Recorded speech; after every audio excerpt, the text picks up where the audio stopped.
జూదంలో ఓడిపోయి ధర్మరాజు చేత మాయాజూదంలో పడిపోయి జూదంలో ఓడిపోయి అరణ్యవాసము 13 సంవత్సరాలు గడిపి 1 సంవత్సరం అజ్ఞాతవాసంలో విరాట రాజు యొక్క కొలువులో ఉన్నప్పుడు ఒక శమీ వృక్షం పైన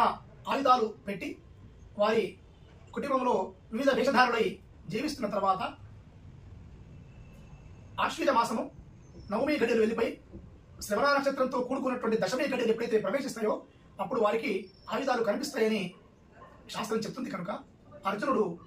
ఆ వృక్షాన్ని సమీపించి ఆ వృక్షం నుండి ఆయుధాలు స్వీకరించి కౌరవుల పైన యుద్ధం ప్రకటించి యుద్ధమందు విజయకేతనం ఎగవేసిన సందర్భం కనుక దాన్ని విజయదశమి అని ఇంకో రీతిగా మహాభారతంలో చెప్పడం జరిగింది.